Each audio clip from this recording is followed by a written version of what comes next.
scaling your flight school without sacrificing safety standards. What do you think about that? The whole point of scaling is that there's a lot of flight schools that don't have new planes. And trust me, sometimes you don't want to fly the new planes. The new planes have just as many issues as the old ones do, by the way, except for the new ones might look prettier. And that will give you a false sense of safety and security. Welcome to the Aviation Mentors Podcast, the podcast that takes your dreams of flight and turns it into reality.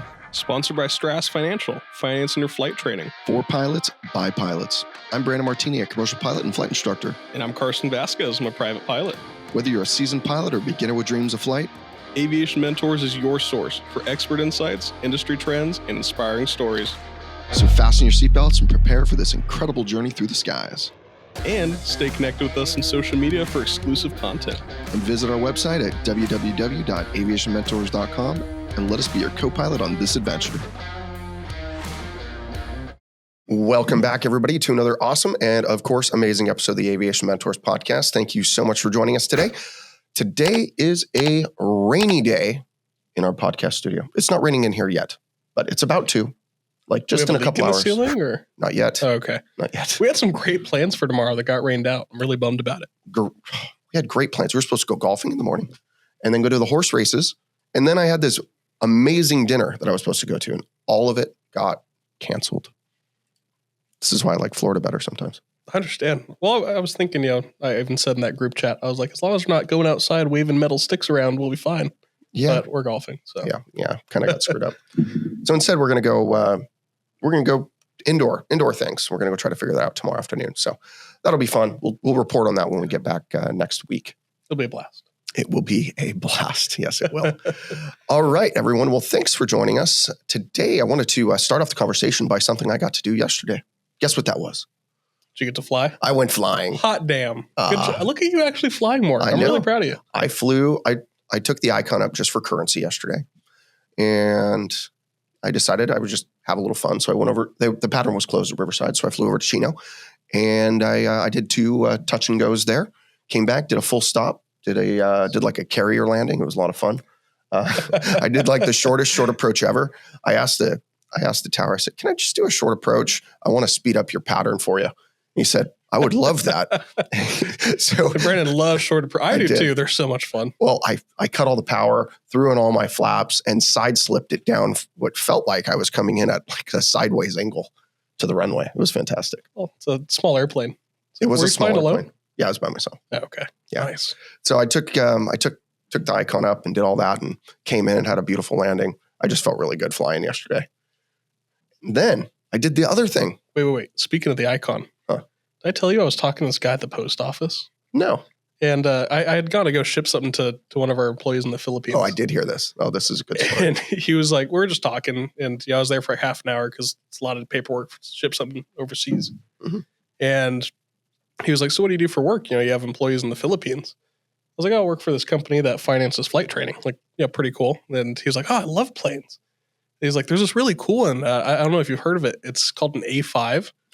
And I was like, let me blow your mind for a second. And then I showed him all the pictures and videos of when I got to fly the A5 over in Oshkosh a couple years ago.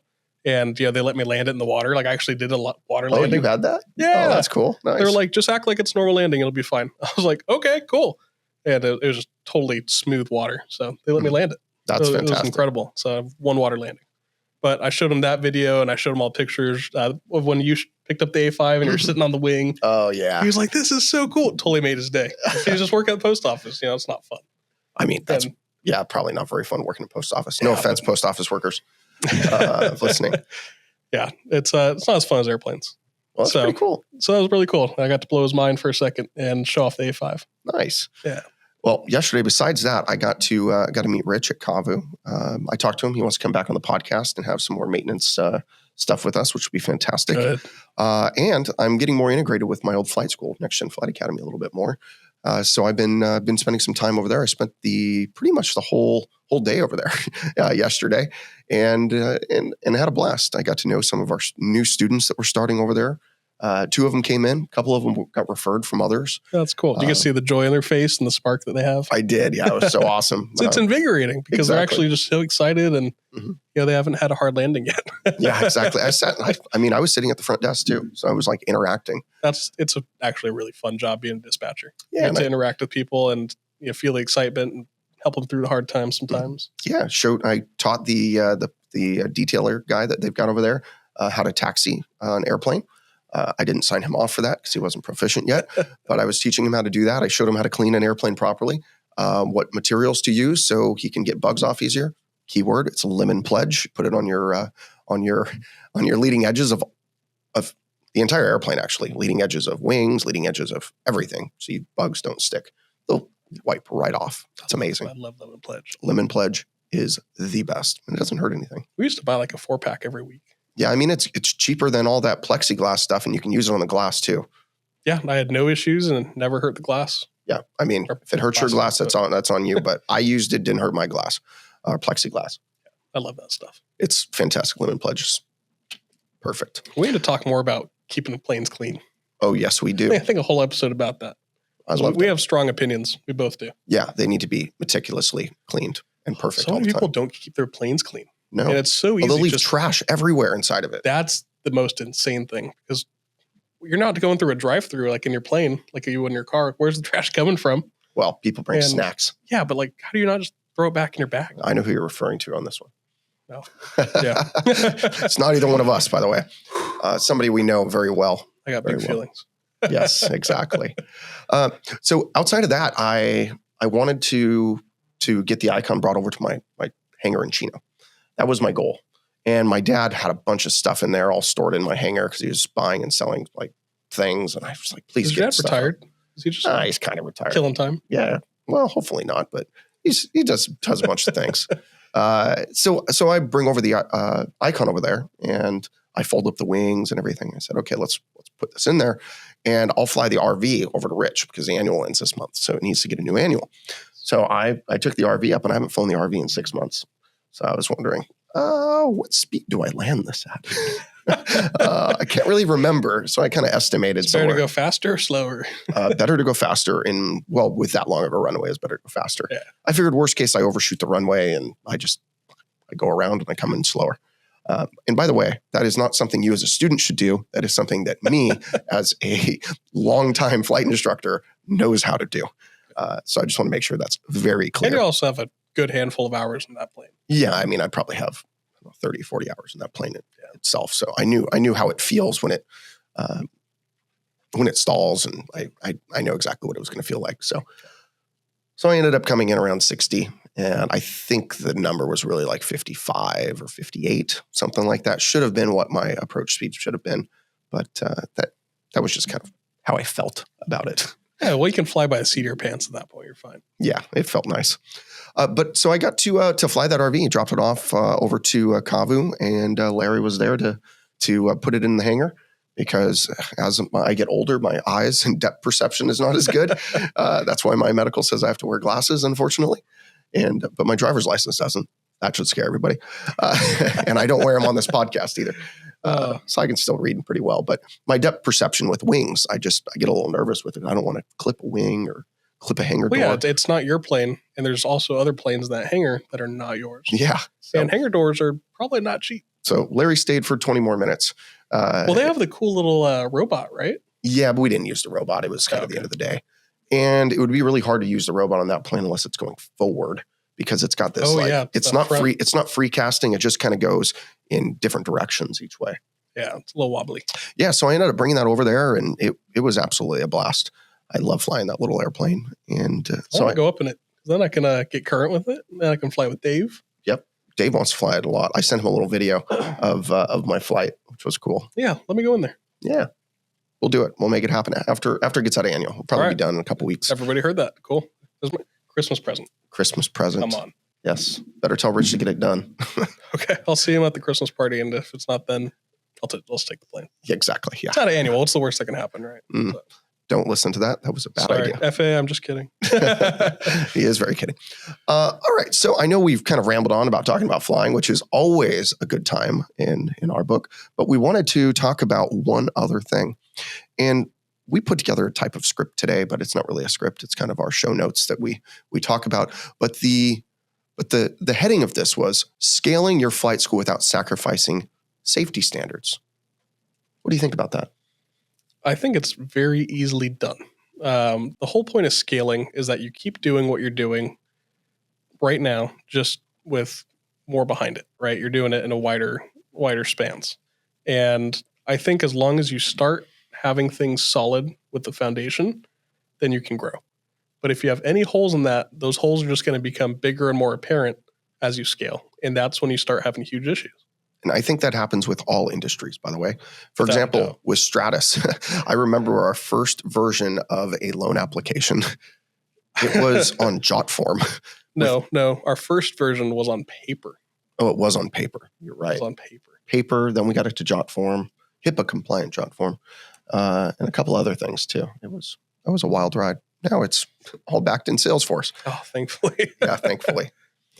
But I think you could scale any company as long as you start off with a good foundation. I think that starts with literally anything.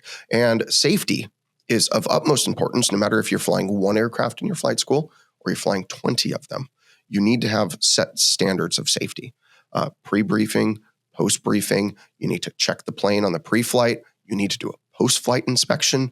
These are all things that are really easy to do, but so many people do not do them. At least don't do them properly. At least when I've gone to certain flight schools, I see CFIs just kind of jump in the airplane. Let's go. We just flew it 5 minutes ago. Guess what? Do you know if you hit a bird 5 minutes ago? Yeah, the beautiful thing about flying it 5 minutes ago is that you're now back on the ground and you can check it again. Exactly. It's important. Yeah. I don't see why people miss that. You should have seen what in-depth pre-flight inspection I did on the RV. That's been sitting in a hangar for 6 months? Exactly. Yeah. And has not flown in 6 months. It might have had its engine started 6 months ago. I was mostly worried about the battery and the fuel. I'm worried about anything getting up in the wires of that plane too. It's at an airport. I know there's a bunch of cats at the airport, so I think they'd chase the mice away. That's exactly why they have cats. Exactly. But I think that's safety is non-negotiable. You need to have high-end safety standards at your flight school. So if you are not seeing your flight school put safety ahead of everything else, then that's a problem. Now, don't get me wrong. There's a lot of flight schools that don't have new planes. And trust me, sometimes you don't want to fly the new planes. The new planes have just as many issues as the old ones do, by the way, except for the new ones might look prettier, and that will give you a false sense of safety and security. Now, rips in seats, things like that, that's not a safety issue. That's a comfort and looks ugly, and you're actually going to get a better deal on those planes because it's cheaper. Yeah. Right? You know what time it is, Carson? Time's it, Brandon? It's time to talk about one of our favorite companies. Which company would that be? Aviation Mentors is excited to be sponsored by the one and only Stratus Financial, dedicated to supporting the next generation of future aviators. You know, Stratus Financial really understands the financial challenges that students face in pursuing their aviation dreams. That's why they offer student loans specifically tailored to aspiring pilots. With competitive rates and flexible repayment plans, Stratus Financial helps take your aviation education to new heights. So go visit their website today at www.stratus.finance. Just to be clear, that is not .com, it's .finance. And embark on your journey towards a sky full of possibilities. Carson, it's time to get back to what we do best. The show. There's a lot of people that will just kind of throw you at an airplane. You're checked out. And I have to admit, back in my early days, I would just check somebody out after they showed me they can fly the airplane, mostly because I wanted to rent it to them pretty well.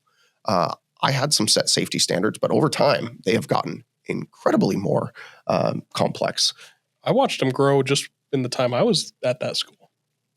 One of the big things was, there was an emphasis in the safety document, which this whole safety document is huge and important. But there was a part of it that discussed not taxiing over or under other plane wings. Oh my God, that should have been so easily known. And I fired somebody over doing it once. Yeah, someone did just that and ignored the safety document and ended up hitting the, what was it? It was the ADS-B inside the nav light. Yeah, they cost like $2,000 worth of damage. It wasn't just the nav light that got hit because it had hit, was it a pole or another plane? Oh, no, it was another plane. They were pulling in. Oh, even better. Yeah, hit another plane with that wing. And, low speed, low impact, but still there's damage. You have to review everything and make sure that's still safe to fly. And, just hitting a small thing can cause tons of damage, expensive damage in aviation, where a screw that costs $1 at Home Depot is $10. Or 50. Or 50, yeah. I mean, it's really that expensive. I mean, in that safety procedures document that you're referring to, by the way, if your school doesn't have a safety document that you sign and you abide by, that you read, you need to ask them why they don't have that. And if they need it, refer them over to me, shoot them my email, brandon@aviationmentors.com. I will give them a copy of my safety document. And they can use it, and they can use it for free. I rather everyone be safe and have the same standards. Yeah, we all have to share the skies together. So let's be safe. Let's understand that. Yeah. I want people to use that document. And if you've got a better one than me, then by golly, use that one. I'd prefer you use it. Absolutely. Yeah. But what did that document actually entail? I remember that section and a couple other things like the general parts of the FAR aim that mentioned safety. I mean, it talked about minimums for solo flights. It talked about how a demo flight should be, when to hold controls, when to let go of controls. So positive exchange of controls. It talks about. I mean, it talks about every aspect of the plane. It talks about what else? Oh, safety minimums regarding weather, not just for solo, but for all flight. Oh, I remember there's every type of flight. It was like dual instruction of a student pilot, dual instruction of a private pilot, instrument rated. Yeah, it separated everything out. Yeah, we had minimums. If you were a renter, you could not fly down to minimums in our aircraft. We didn't allow that. I wouldn't want you to. I mean, we just wouldn't. We don't want that. It's not necessary. I'd rather you just not fly. I don't need to go make money over so bad that I risk someone's safety. Exactly. And maybe you're a proficient pilot that flies a lot of IFR, and sometimes maybe we make an exception for that individual, but normally not. I mean, unless you're flying every day IFR, which we're in Southern California with these airplanes, you're not going to be doing that. So it would be far and few between that you get an exemption from any of the safety standards that are listed in that. I mean, it has to be a really good reason, right? Yeah, absolutely. Rightfully so. I mean, think about the schools that you fly at. They also have to have insurance on those planes. And insuring student pilots, you want to talk about that? Insurance. Insurance on a school plane is super cheap, right? Yeah. You used to be able to insure like a 172 for, like I insured my 172 for $800 my first year. An entire year? A year. Yeah, it's cheaper than a car. Now, for you to insure a 172 that costs like less than $150, you're looking at $2,000 a year, I think, 2 or 3. And that's for an individual. If you want to do that with a flight school, I don't know. You can go anywhere from 2x to 10x that per year. That's insane. For me to insure the Icon, even with a bunch of hours, it's $20,000 a year. 20 grand. That hurts a little bit. A lot of it. It hurts a lot of it. I'm just trying to compare to my car insurance. I think I paid $200 for my car insurance a month. A month? A month. Well, that's because you're young and you have a sports car. I'm a male and I'm a sports car. Yeah. Yeah, it's like the combination I hate. Yeah, exactly. All those things, not good. Not good. But, I mean, even with insurance on school planes, there's a lot that goes into it because those planes are down for maintenance quite a bit. By the way, my insurance on my sports car is less than yours. Yeah. It's funny. Yeah. And you have more accidents on your record. I have one and I got hit. I have no accidents. Oh, yeah. They all fell off, huh? Yeah. But, there's a lot that goes into the school planes, and they go through a lot of maintenance to make sure that the safety is a factor that is mitigated as much as possible. We want to keep that risk as low as we can. And that's exactly why any plane that goes for rent has the 100-hour inspection. Yeah, I mean the fact that you also normally do training in it, but yeah, I mean you want to do those things. You want to make sure the oil change is done on time. You want to make sure that the plane is kept really clean. These are small examples of just how to increase safety overall. So when a school's going to actually want to scale, right? Most schools are going to hit a certain point where they just kind of stop growing. They just hit what that area has to offer for what they're offering. So when a school starts to scale, how do they make sure that their risk isn't growing with the amount of students they have. Because there's a pretty big misconception, I think, that the bigger a school is, the more risk that they have. Hire a safety manager or promote somebody to safety manager and make sure that they know that nothing is off limits. Anything that they see should come directly to the chief pilot or the owner. That's a really big one. That makes sense. What do you see a safety manager actually doing as a job? I would safety manager, safety officer, whatever you want to call them. I would say they're looking at your policies and procedures regarding safety, and they're making recommendations to management and ownership regarding that.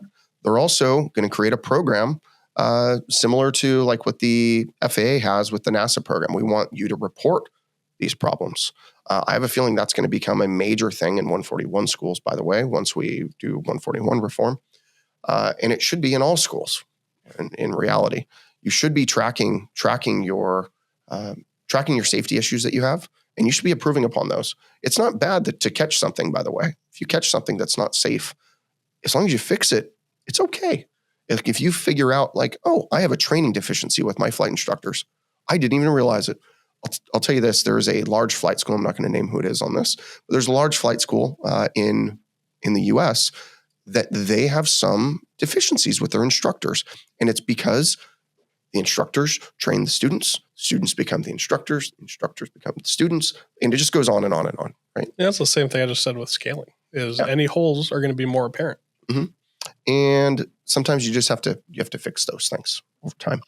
And you just can't be afraid of admitting that, okay, well, we screwed up on this. We need to do this again, right? I talked to somebody the other day, maybe it was you, I don't know who it was, but when you're in a high wing aircraft and you are turning crosswind, do you lift up your wing to check and see if there's an airplane wherever you're turning to? It's not something I've usually thought to think about. I like low wings. Well, a lot of people don't do that. Yeah. I learned to do that really early on, but I learned it from another pilot. You do it habitually. I see you do it every time. Yeah, I mean, you go, clear, and then you turn. Yeah, I do it, and I even like put a little side slip in it so I don't start turning to the right. I put in that right rudder, lift up my left wing, and it still goes straight. And everything works out nice that way because I know exactly where that plane's at. Yeah, absolutely. So it's little things like that you want to look out for that you're maybe not finding. Well, I think that's probably enough talk about safety today. Sometimes that gets on to be a little drawn out subject. If you've got some questions about safety, if you see something that's gone on at your flight school, you're curious about, like, hey, should I report this? Shoot us an email, shoot us a message, anything like that. We'd love, or a comment below, right below, right there below. We would love to help and help mitigate some of those safety issues. Like I said, I'm more than happy to hand over my safety document for you or for your flight school that you're at.